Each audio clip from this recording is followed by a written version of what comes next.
Hello and welcome back to our Literary channel's UGC NET Literature Concept Series. I'm Kanan Prasad and today we are exploring another essential concept in poetic devices and forms that has appeared in previous UGC NET exams. Today's concept is lyric poetry. This fundamental poetic form has been featured in multiple UGC NET examinations and falls under our poetic devices and forms cluster. Let's examine the phrase lyric poetry. The term lyric derives from the Greek lyrikos, referring to verse accompanied by the lyre, an ancient stringed instrument. Lyric poetry is one of the oldest and most enduring poetic forms, spanning virtually all literary periods from ancient Greece to contemporary times. While it has evolved considerably over centuries, it has remained a central mode of poetic expression across cultures and traditions. The earliest lyric poems date back to ancient Greece in the 7th century BCE, with poets like Sappho and Anacreon.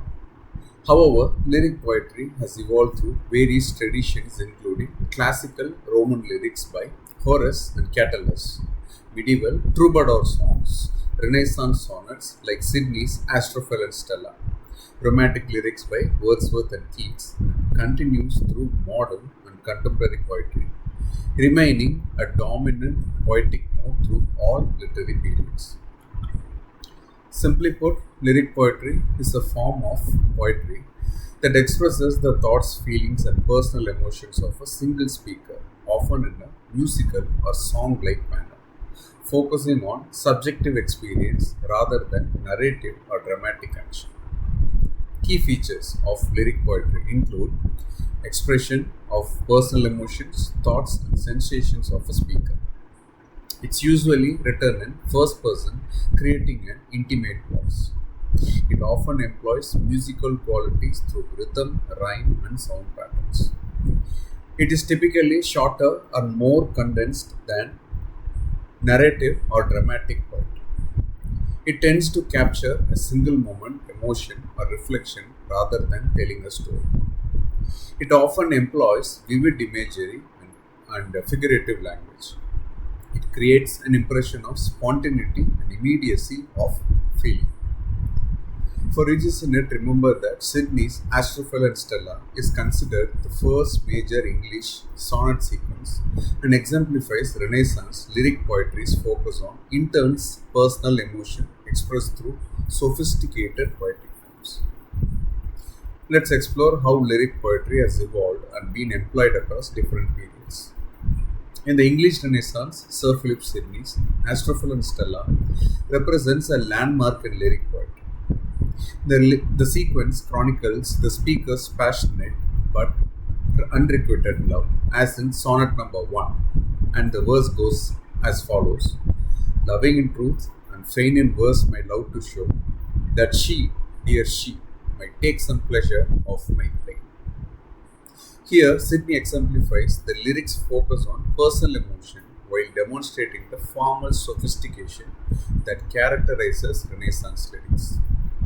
John Donne's metaphysical lyrics like The Sun Rising demonstrate how the lyric form can accommodate complex philosophical ideas within personal expression. The verse goes like this: Busy old fool, unruly sun, why dost thou thus, through windows and through curtains, call on us? The poem transforms intimate experience into metaphysical speculation while maintaining the lyric's personal voice. William Wordsworth's I Wandered Lonely as a Cloud exemplifies romantic lyric poetry's emphasis on emotional response to nature. The verse goes like this: I wandered lonely as a cloud that floats on high over vales and hills, when all at once I saw a crowd, a host of golden daffodils. The poem captures a moment of personal perception and its lasting emotional impact. Emily Dickinson's lyrics demonstrate the form's capacity for compression and intensity. Because I could not stop for death, he kindly stopped for me. In just a few lines, she creates a complete emotional world while exploring profound themes of mortality and eternity. W.B. Yeats, in The Lake Isle of Innisfree shows how modern lyrics can combine personal longing with symbolic resonance. I will arise and go now, and go to Innisfree, and a small cabin built there, of clay and wattles made. The poem expresses individual desire while suggesting broader themes of modern alienation and the longing for simplicity. Ocean Wong's lyric "Someday I Will Love Ocean Wong" demonstrates how the lyric continues to evolve. Ocean, don't be afraid. The end of the road is so far away. It is already behind us.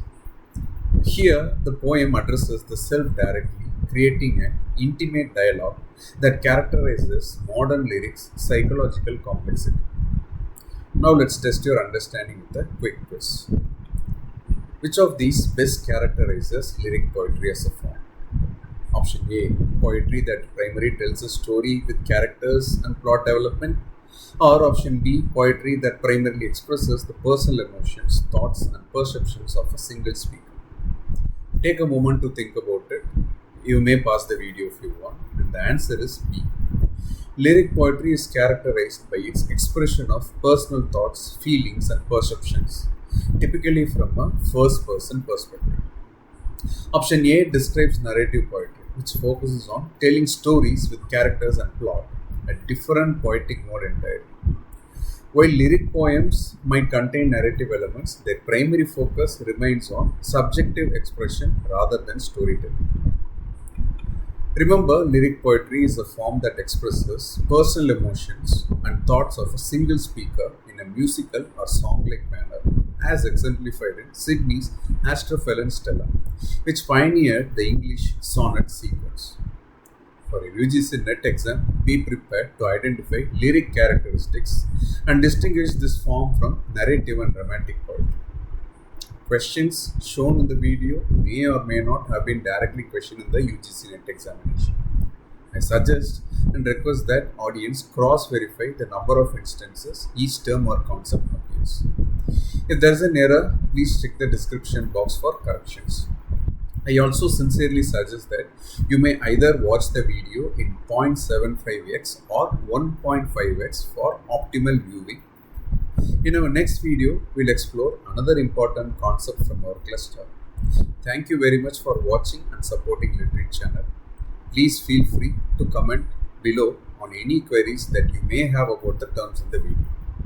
I'll see you in the next video. Happy learning.